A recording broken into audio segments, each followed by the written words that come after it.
Okie dokie. So what I have here is the Invisible Shield Glass Screen Protector from ZAGG for the iPhone 12. And this is also available for the iPhone 12 Pro, the 12 Pro Max, all that good stuff. So what I'm going to do here is install it on the phone so y'all can, one, see how the installation process works, and also get a look at it when it's on the phone, kind of basic review stuff here. But some of the garbage on the back that they're going to tell you that may or may not be true: industry-leading screen protection, precision touch sensitivity, high definition clarity, clean smudge-free screen, easy application. We'll see how that is. But this is important here. One of the reasons I went with this one, limited lifetime warranty. So if your Glass Plus ever gets worn or damaged, we'll replace it for as long as you own the device. So that's kind of cool. There's a little number 2 down there. Whatever that means here, shipping and handling fees apply. So you're gonna have to pay for shipping and handling apparently.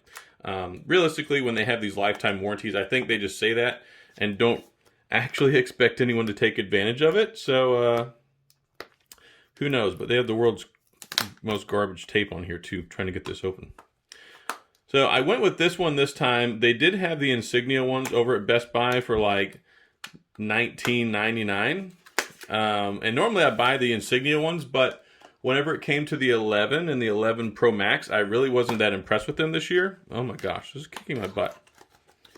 So, there, thank goodness. Oh, Jeebus. So, I wasn't really impressed with the Insignia ones this last go-around, so I didn't want to waste my money on it and get home and then have the little halo effect around the sides and all that garbage. So, I went with the ZAGG this time. We'll see how it goes. Oh, goodness gracious. So, we got the installation tray here. We got some craziness here with this going on, so we'll have to avoid that here in a minute. Peel this layer first, avoid touching adhesive. So, got that. Instructions here: clean, place tray, peel tab, align, press, peel top layer. So it sounds pretty simple. And who in the world makes an envelope like this and puts nothing in there? It makes no sense. Application content. So what do we have here? We have one wet wipe, we have a dust removal strip, which that's good. Hopefully it's nice and sticky, and microfiber cloth. So let's get to business on this, because you can see here, I don't have a screen protector on my phone. Now, you notice I turned my phone off. One of the first things I do is turn my phone off. I don't want the lights coming on, any sort of distractions and stuff like that before I put the screen protector on. I don't want having that problems while I'm inside the installation process. So first thing we're gonna do is clean it. We use the included wet wipe we have here.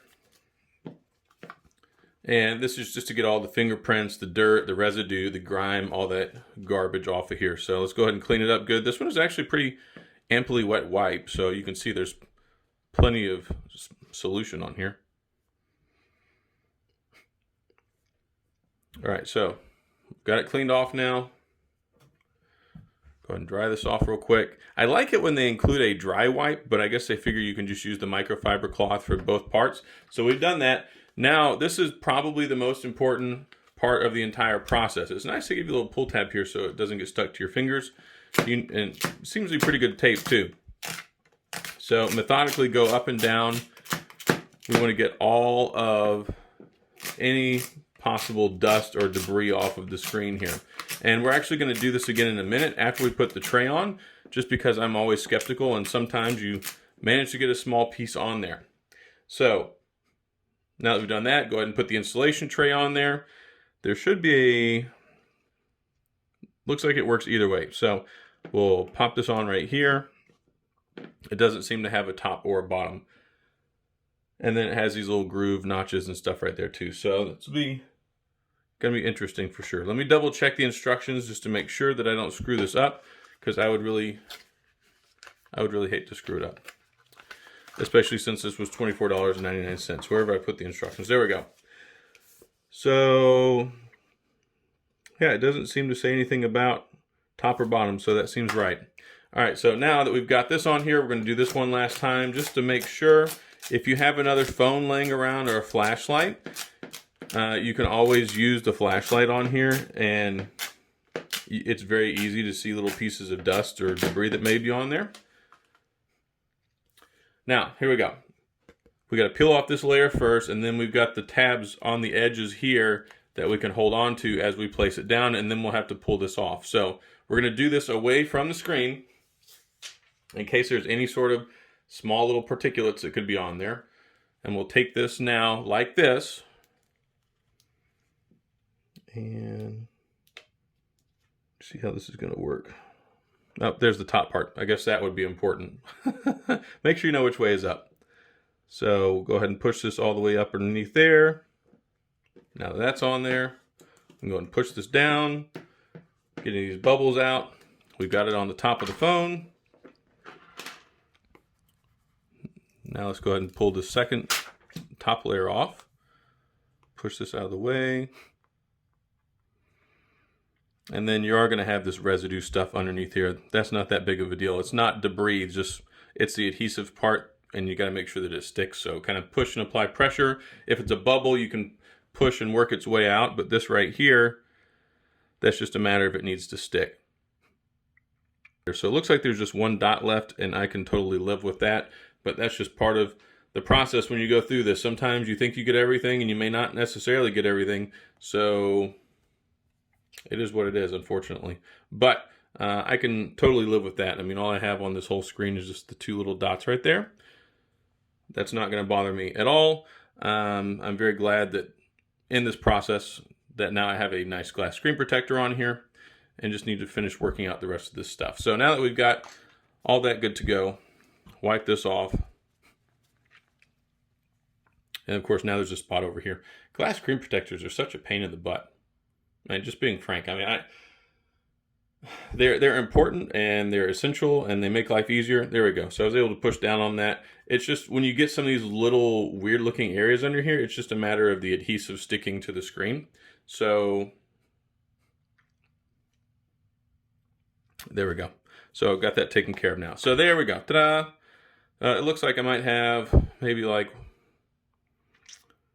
2 little specks of dust underneath the whole thing, which, I mean, I'll call it a win-win, but there's this area right here that's just going to be a pain in the butt till it seals up. But that's all with regard to this. It is supposed to be case friendly, so what I'm going to do is put it back inside of my Apple silicone case, and we'll roll with that. But you can see here overall the installation was successful. Just be careful whenever you're doing it. Like I said, you got to clean, clean, clean.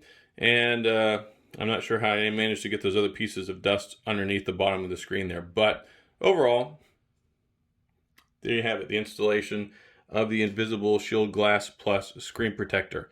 Again, clean, clean, clean. Make sure it's as clean as possible. Use all the stuff that they give you just to make sure. And then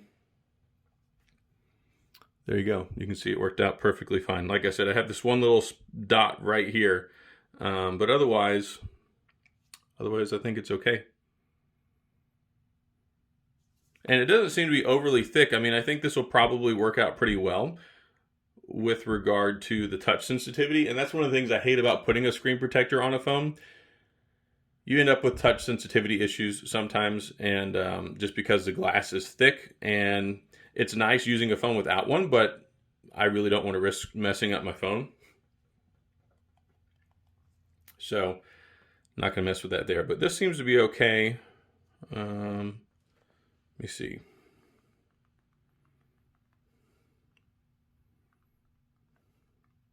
All right, doesn't seem like it's really impacting the performance at all. So I think that this one's probably a winner. It's probably worth the $24.99 if you so choose to go out and buy one. But that's it for the installation process. Yeah, I went ahead and left this in here because, of course, it's reality. And in reality, we have hiccups whenever it comes to installing these things. It's not always perfect. Normally, I do a pretty good job installing these things. So, yeah, I'll take this and put it in the win category. But this is it. InvisibleShield Glass Plus. They have it available for the iPhone, iPhone Pro, and of course the Pro Max and stuff as well, because those are just about to come out right around the corner. So that's all I've got, guys. Hopefully this has been helpful. Hopefully you've learned something. Hopefully this shows off the screen protector so you can see if it's something that you want to pick up. Of course, I bought this myself with my own money. It's not sponsored at all. It's just a dumb guy trying to put a screen protector on a phone, which we did. So we're back in business.